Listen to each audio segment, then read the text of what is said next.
Paper was like gold in medieval times.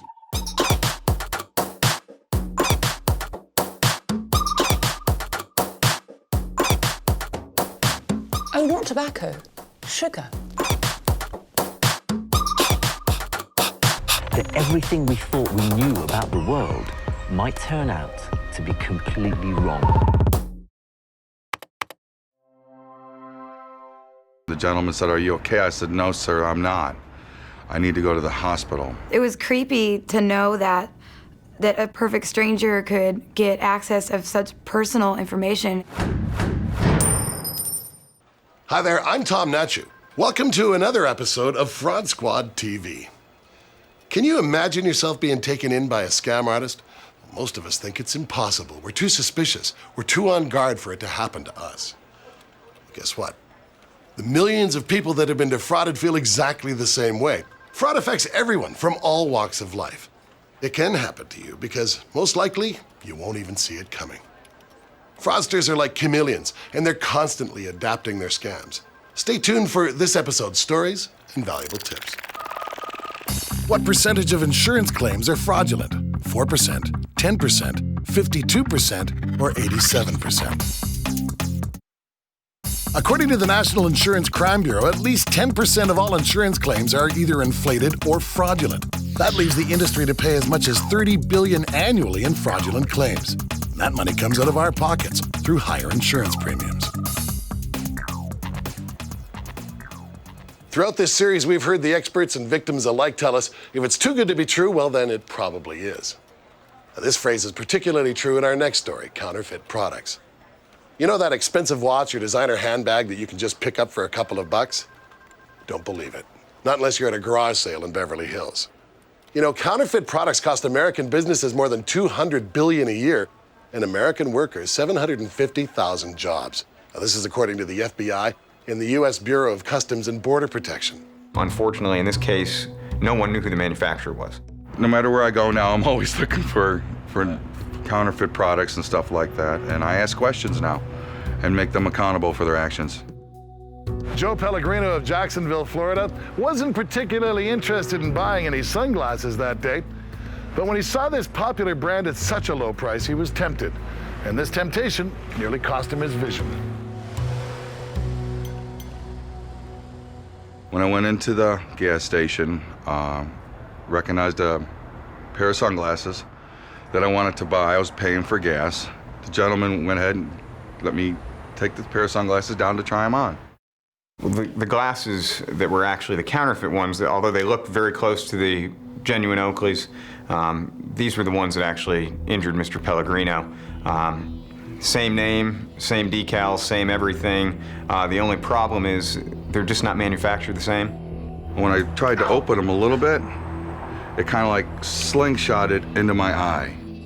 And after that happened, my eye started, I thought it was bleeding. The gentleman said, "Are you okay?" I said, "No, sir, I'm not.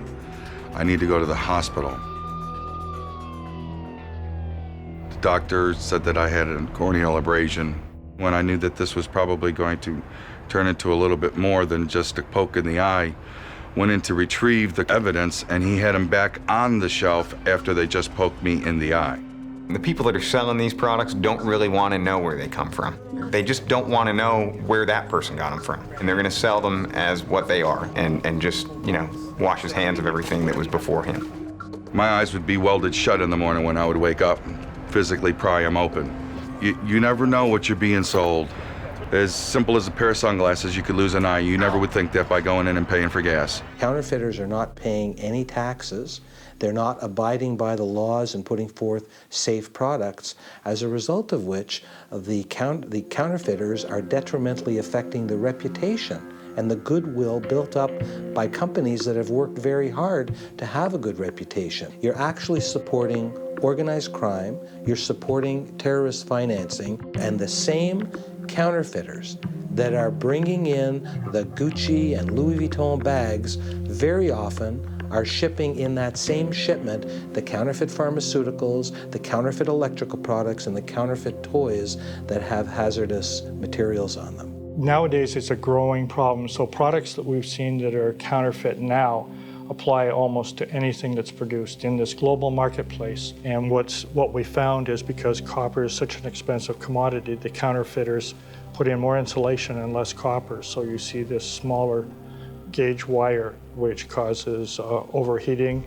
and potential fire and shock hazards. What we're finding is virtually everything out there can and is being counterfeited. This kind of counterfeit bothers me, especially as a parent, a great deal. And here we have a toy that has not been tested at all. All toys in Canada that are sold have to be made on the insides with new material only. You're not allowed to use remanufactured material. We've dismantled these, and we have found just about anything you can imagine that's been swept up from the floor of some factory in some foreign country, we have found on the insides of these. Safety standards exist because products not built in compliance with them could pose a potential health and safety risk to the public. This is a pair of counterfeit Nike shoes. The box looks real, but it's not. The shoes look real, but they're not. There's no cushioning technology built into this shoe at all. So someone is going to use this, they're going to run on it, they're going to put weight on it, and it's going to affect their joints. They might not notice it immediately, but over a period of time, they're causing damage to their joints. When you collectively look at the job losses, revenue, taxes, the products and the costs of enforcement, that it's potentially in the hundreds of billions of dollars on a global basis. We're with our fraud expert, Craig Hannaford. In this particular case, the guy nearly lost his eyesight. Now, that's serious. Well, there are some really serious consequences to buying these counterfeit products. So you got to be careful. You know, everybody's probably been tempted to do that, but some of these things can have real safety issues. There's no question about it. Tell me about some of the safety issues you ran across over 25 years of law enforcement. I've seen cases where stores have sold fraudulent or counterfeit extension cords, electrical extension cords. It seems so benign. With the actual safety symbol on it. And the problem with those is that they could actually cause a fire. And there have been cases where people's homes have burned down using one of these counterfeit extension cords. So instead of spending $3.99, you spend $1.99 and you lose your house. Craig's got some more ideas that you can use to prevent this type of fraud. Name brand products are not sold on tables on the street. Ask for the owner's manuals and manufacturer's warranties. If these do not exist or do not look official, it's a good chance that the product is counterfeit. Look for spelling errors in the packaging or instructions. Look for substandard quality. If the price seems too good to be true, the item is likely a counterfeit. Give us a few more minutes and we'll be back with more Fraud Squad TV. What percentage of global trade is in counterfeit products? 6, 19, 42, or 78%? Counterfeit products amount to 6% of global trade, and that's a huge amount of money. In North America alone, counterfeiting diverts more than $250 billion a year into the hands of criminals. It's not just the financial cost. As we saw in our segment, counterfeit products can leave you seriously injured. Identity theft occurs when your personal and financial information is stolen, and then new documentation, credit cards, and loans are created by the criminal. While they run off with your money, your credit rating takes a beating. Proving that you didn't steal the money is often very difficult.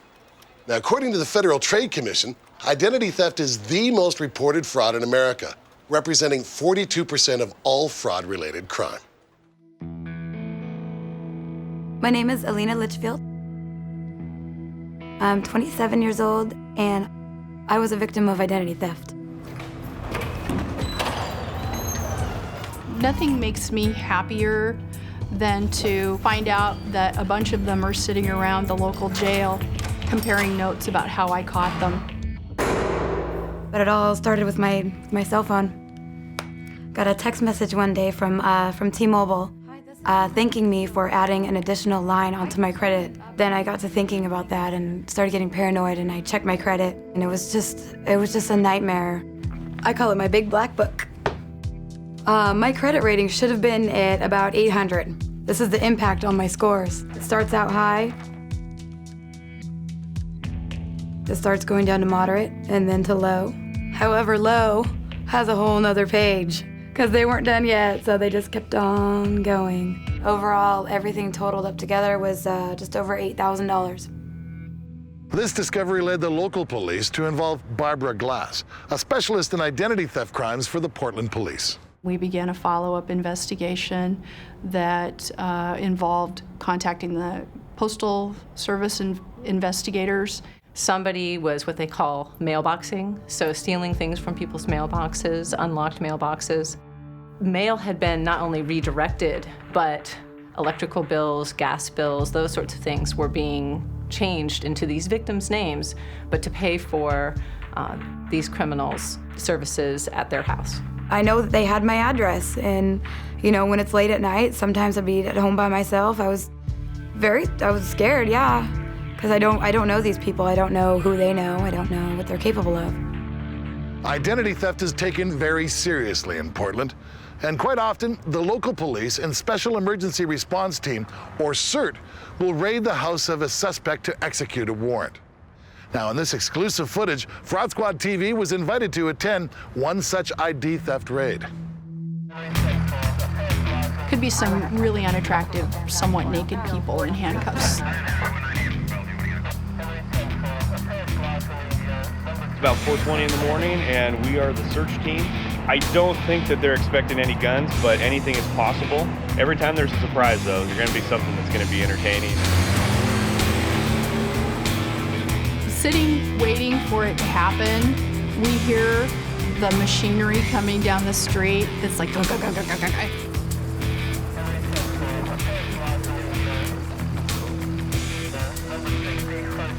it was packed with stuff. We couldn't look in a cupboard or open a closet without having something related to fraud fall out on us. It was amazing. They were clearly getting ready to use that information against other people. Out of the hundreds of cases I've investigated in the last 5 or 6 years, there were maybe 3 that weren't related to methamphetamine. They want to make money fast, so they're the ones that go out and do car prowls and steal mail and do burglaries. They usually don't work. Fraud is their job. Finding more methamphetamine is what they live for. Coming out. All right. The people who do these types of crimes, they're looking for the quick hit.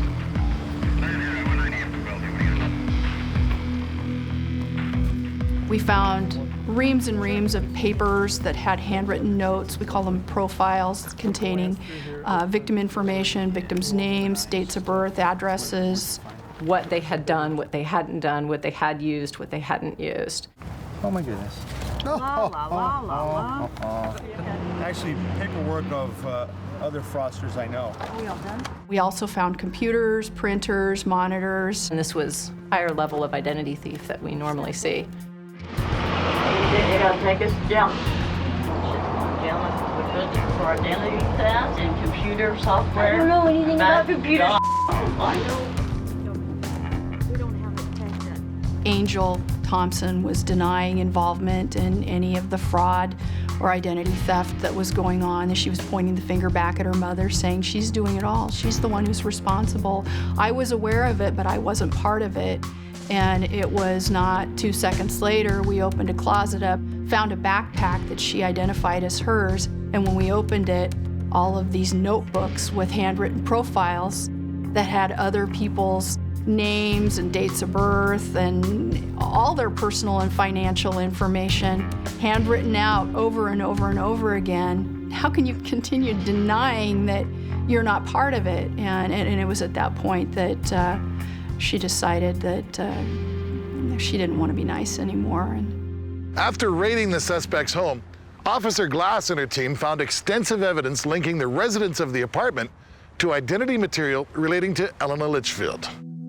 It probably took me about, 4 or 5 months on the phone, mailing letters on the phone, mailing more letters on the phone again to successfully reverse all the charges.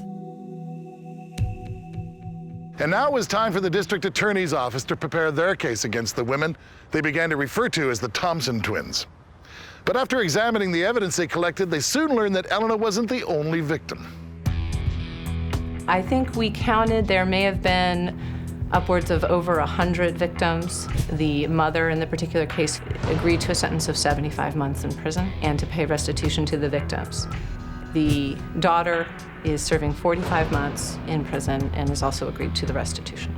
Fraud Squad TV obtained the official mugshots of the fraudsters taken the day they were arrested. Now, for the first time, Elena was able to see the faces of the women who stole her identity, Debbie Thompson and her daughter, Angel.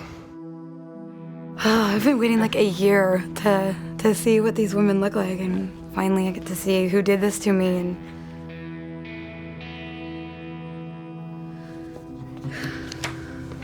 it's the mother. Oh, makes me sick that they did that to me.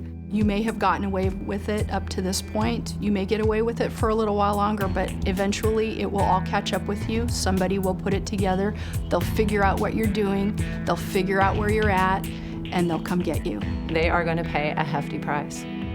I was only one of hundreds of people in this specific case. I finally got my name cleared up in the very end. It has a happy ending, so I'm very grateful for that.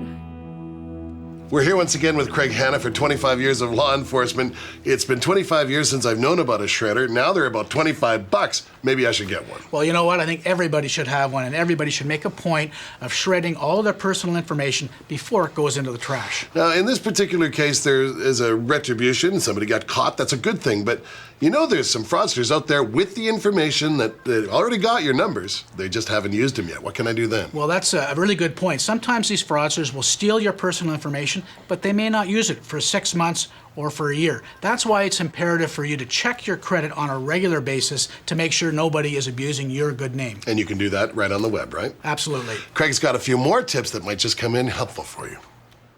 Check your credit rating on a regular basis to ensure that fraudsters have not opened accounts in your name. Shred any documents that contain personal information, such as your name, address, phone number, bank or credit card numbers. If you receive any calls or mail from companies indicating you have opened up a new account and you haven't, follow up and close them down. Make sure your mail is left in a secure mailbox and not easily stolen. In just a few minutes, we'll be back with more Fraud Squad TV. What percentage of people still throw away their credit card and bank statements without shredding them? 10, 40, 70, or 90%? 40% of people leave themselves vulnerable to identity fraud. Don't throw out documents that contain your personal information. Shred them, or you may find you'll become one of the millions of people who fall victim to identity fraud every year. Hi, I'm Naomi Joy. Learning the warning signs of fraud will go a long way to protecting you from it. Fraudsters will pressure you to spend money without giving you time to think. They'll tell you that the deal is a one-time offer and that you have to act now or you'll miss out and someone else will profit. They may even try to make you feel like you're part of a very select group, but they will very quickly go from being warm and friendly to cold and insulting if you don't give them what they want. If you learn to recognize the ways fraudsters take advantage of people, then you can beat them before they beat you. Don't be forced into any quick decisions that involve your money. Don't believe in easy money. And I hate to say it, but sometimes greed can be a huge factor. Don't be blinded by it. Now, Fraud Squad TV takes it to the street to hear more ways fraudsters have tried to get your money. I was in a banking area, and I was going to withdraw some money or deposit some money. And there was a guy standing in the area, and he got a little pushy. He was trying to, he said, make a last-minute arrangement. Man, he had this check, and you know, could we make some sort of arrangement, and, you know, blah, blah, blah. So the idea was that I somehow was able to put the check in for him. And unfortunately, I felt very pressured, but I didn't say no. So I did what he wanted and all the rest of it. And then it turned out that the guy was a fraud. Well, if you're in a public area, I think, and you don't like what someone is putting to you, just stand up for yourself. And if there's people around, they would probably help you out as well. You know, just don't do it. You always want to help somebody, you know, but it's another thing for someone to push you into doing something you don't want to do. Well, my credit card was used in the eastern United States, one of the states, and to the tune of $3,000 or $4,000. And my credit card was still in my wallet, and I had never lost it. And the bank made it right. And it was identity theft, I guess. I don't know what else you'd call it. Well, it was somebody or people hacked into the company and their affiliates, their system, and so my bank and their company issued I guess the equivalent of a recall for all their credit cards and the people who have ever charged with any type of credit system. Then afterwards I had to change all my information, and I've been extra cautious ever since. Well, I would say to carry small amounts, to carry cash on you if you can, to carry as the least amount of credit cards or debit cards with you at all times, and to never have the different types of information, personal information on you at the same time. My story is I got scammed about 10 years ago. My wife had talked me into joining a modeling agency. And what they do is, I forget exactly how much money it was. I think they take like $300 or something, and they say they're going to give you these, do photos of you and prepare a thing so that you have a booklet so that you can go to so that they'll get you work. You need that to get work. And I did that and never a call, and the place was called Holub, and apparently there was a lot of people complaining about them at the time. I found out later. And I think they ended up going under. But they ripped a lot of people off for a lot of money. There's people who got ripped off for thousands of dollars. I just kind of got in and, my foot in the door, and that was it. And I kind of said, this is nothing's going on here. So, and I got out. Anyone who's asking for money and they're not able to give you work, if they want money up front before they can give you work, it's a scary situation, especially if you don't have a lot of money. Thank you for sharing your stories. By telling your stories, we just might prevent someone else from falling for the same scam.